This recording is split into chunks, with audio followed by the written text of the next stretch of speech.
বন্যা পরিস্থিতি নিয়ে আরো জানাতে খাগড়াছড়ি থেকে যুক্ত হচ্ছেন সহকর্মী সমীর মল্লিক। সমীর, বন্যার পর যোগাযোগ ব্যবস্থা সহ জেলার পরিস্থিতি কতটা স্বাভাবিক হচ্ছে এবং কর্তৃপক্ষ আসলে কি কি ধরনের ব্যবস্থা নিচ্ছেন? দেখুন, বন্যার পর পরিস্থিতি যত উন্নতি হচ্ছে, এখানকার যে ভাঙন অথবা তার যে ক্ষতিগ্রস্ত যে মানে বিষয়টা আরো বেশি স্পষ্ট হচ্ছে। আপনি আমার পিছনে দেখতে পাচ্ছেন, এখানে যে গ্রামীণ সড়কটি আছে, এটি মূলত দীঘিনালা উপজেলা সদর থেকে তারাবুনিয়া যাওয়ার সড়ক। এটি কিন্তু এখানকার যে মাইনী নদীর ঢল, সেই ঢলে কিন্তু একেবারে চলাচলন উপযোগী হয়ে গেছে এবং প্রায় এই সড়কটি প্রায় ৩০০ মিটারের বেশি অংশ কিন্তু ক্ষতিগ্রস্ত হচ্ছে। আপনি একেবারে আমরা সরাসরি দেখানোর চেষ্টা করছি, এখানে কিন্তু সড়কের যে অর্ধেকের বেশি অংশ কিন্তু যে প্রশস্ততা, সেটি কিন্তু একেবারে ভেঙে গেছে এবং এখানে স্থানীয়দের পক্ষ থেকে একটা অভিযোগ করা হয়েছে, এটা যে সময় নির্মাণ করা হয়েছে আসলে এখানে ভাঙনের জন্য তারা নির্মাণ ত্রুটিকে অনেকটা দায়ী করেছে। এটা যদি গাইড ওয়াল দিয়ে যদি নির্মাণ করা হতো, অর্থাৎ ধারক দেওয়াল যদি দেওয়ার পরে যদি নির্মাণ করা হতো, তাহলে কিন্তু এই ধরনের ভাঙনের হতো, তারা পরিস্থিতির মুখোমুখি হতো না। আপনি দেখছেন এখানে আসলে যে যান চলাচলগুলো করছে, তারা অনেকটাই ঝুঁকি নিয়ে করছে। বিশেষ করে এখানে যে কৃষি পণ্য রয়েছে, সেগুলো যেমন নিয়ে যাওয়ার ক্ষেত্রে একটা ঝুঁকিতে পড়ছে, পাশাপাশি এখানকার যে স্থানীয় মানুষ যারা রয়েছে তাদের কিন্তু বেশ বেগ পেতে হচ্ছে এই ধরনের চলাচল করতে। এবং আমরা দেখেছি পুরো জেলায়, খাগড়াছড়ি জেলাতে এলজিডির যে নিয়ন্ত্রণাধীন সড়ক রয়েছে, সেখানে প্রায় ২১ কিলোমিটার সড়ক ক্ষতিগ্রস্ত হয়েছে এবং সেটি টাকার অঙ্কে প্রায় ২৪ কোটি টাকার বেশি ক্ষয়ক্ষতি কিন্তু হয়েছে। এবং প্রত্যেকটা উপজেলাতে, খাগড়াছড়ি যে ৯টি উপজেলা আছে, প্রত্যেকটিতে কিন্তু আমরা দেখেছি ভাঙনের যে অবস্থা সেটি দেখেছি। পাশাপাশি সড়ক ও জনপথ বিভাগের ৯টি সড়কের ১১ কিলোমিটার, সেটিও কিন্তু প্রায় বলা যায় যে অনেকটাই ক্ষতিগ্রস্ত হয়েছে এবং সেটির জন্য সড়ক ও জনপথ বিভাগের পক্ষ থেকে তারা চেষ্টা করছে ভাগাইচরের সাথে দীঘিনার যে সড়ক যোগাযোগ, সেটি তারা চেষ্টা করছে। এবং আমরা এখানে সড়কের পাশাপাশি এখানকার যে কৃষি এবং মৎস্য খাতেও কিন্তু বেশ বড় ধরনের একটা ক্ষয়ক্ষতি হয়েছে। এবং কৃষি বিভাগের সাথে আমরা কথা বলেছি, তারা বলছে যে প্রায় ১,০৩১ হেক্টর জমির যে ফসল, সেটি নষ্ট হচ্ছে। এর মধ্যে ২৩৩ হেক্টর জমির ফসল একেবারে সম্পূর্ণ নষ্ট হয়ে গেছে এবং ৭,৩০০ কৃষক তারা কিন্তু ক্ষতিগ্রস্ত হয়েছে। পাশাপাশি এখানে প্রচুর পরিমাণ মাছের ঘের রয়েছে এবং যে পুকুর রয়েছে, সেগুলো কিন্তু দেশের মৎস্য খাতে একটা অপূরণীয় ক্ষতি হয়েছে। এই ছিল মূলত খাগড়াছড়ি থেকে বন্যা পরবর্তী পরিস্থিতি সবশেষ।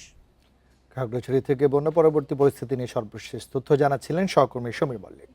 বন্যা পরবর্তী পরিস্থিতি নিয়ে আরো জানাতে এবার রাঙামাটি থেকে যুক্ত হচ্ছেন আমাদের সহকর্মী হিমেল চাকমা। হিমেল, বন্যা পরিস্থিতির পরবর্তীতে যে আমরা ক্ষতি চিহ্নগুলো উঠেছে, আমরা দেখছি ঘরবাড়ি, ফসলি জমি এবং রাস্তাঘাটের ব্যাপক ক্ষয়ক্ষতি হচ্ছে। উপজেলা প্রশাসনের পক্ষ থেকেও ক্ষয়ক্ষতি নিরূপণ করার চেষ্টা করা হচ্ছে, তো সার্বিক পরিস্থিতি একটু জানাবেন। আসলে রাঙ্গামাটির বন্যার পরিস্থিতি হচ্ছে বিশেষ করে বিলাইছড়ির যে বন্যার পরিস্থিতি খুবই খারাপ বলা যায়। আমি বর্তমানে যেখানে দাঁড়িয়ে আছি, দুর্গম যেটা ফারুয়া ইউনিয়নের যে মেইন যে বাজারটা, সর্বশেষ যে বাজারটা আমি যদি দেখাই, এই বাজারের চিত্র ১৪২টি দোকান, প্রত্যেকটি দোকান আসলে ক্ষতিগ্রস্ত হয়েছে। আমি দেখতে পাচ্ছি যে এখানে এই কোমর সমান, কোথাও বুক সমান পলি জমেছে। তো এই যে মানুষগুলোর যে কষ্ট, দুর্বিষহ কষ্ট আমি দেখতে পেয়েছিলাম। আমি আসার পরে দেখেছিলাম যে পুরো রাইংকং নদীর এই পার ওপার পুরো যে যে ফসলের জমিগুলো, সেগুলো একেবারে শেষ হয়ে গেছে। মানুষ একেবারে বলা যায় নিঃস্ব হয়ে গেছে এমন অবস্থা। সবজি যারা ক্ষেত খামার করেন, সেগুলো শেষ হয়ে গেছে। পাশাপাশি এই যে বাজারের যে চিত্রটা, যে খুবই অবস্থা, তারা শোষণীয় অবস্থা, অর্থাৎ যে প্রায় চাল পর্যন্ত পানি উঠেছে। আমি এসে জানলাম যে এখানে যে মালামাল উদ্ধার করতে গিয়ে একজন মারাও গেছে। তো তাদের যে দাবিটা হচ্ছে যে তারা ত্রাণ চায় না, এখানকার মানুষ ত্রাণ চায় না। তারা বলেছেন যে এখানকার স্থায়ী সমাধান চায়, যে যেহেতু প্রত্যেক বছর এই বাজারটা পানিতে ডুবে যায়, কোটি টাকার ক্ষয়ক্ষতি হয়, সেটা থেকে তারা পরিত্রাণের জন্য তারা চাচ্ছেন যে একটা উঁচু স্থানে যেন তাদেরকে পুনর্বাসন করা হয়, বাজার থেকে সরিয়ে নেওয়া হয়। তাদের সর্বশেষ তথ্য হচ্ছে তারা ১.৫ কোটি টাকা, প্রায় ২ কোটি টাকা ক্ষতি হয়েছে বলে তারা দাবি করছেন। তো এই ক্ষতিতে আসলে ত্রাণ ১০ কেজি ২০ কেজি ত্রাণ দিয়ে আসলে পুষিয়ে নেওয়া সম্ভব না। তারা চাচ্ছেন যে সরকারের উদ্যোগে একটা বাজার নির্ধারণ করবে, সেখানে তারা যাবে। তো সেখানে গিয়ে মূলত তারা ব্যবসা বাণিজ্য করবে। কিন্তু এটা না হলে পরে তারা প্রতি বছর তারা দুর্ভোগের মধ্যে পড়বে।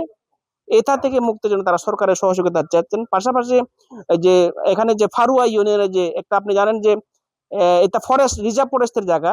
এখানকার মানুষজন আসলে তারা মন চাইলেও কিন্তু আসলে উঁচু জায়গায় উঠতে পারছে না, কারণ বন বিভাগের একটা বাধা আছে। যেহেতু তারা বলছে এটা ফরেস্টের জায়গা, তারা মন চাইলেও আসলে তারা নতুন কোনো জায়গায় বসতি করতে পারছেন না।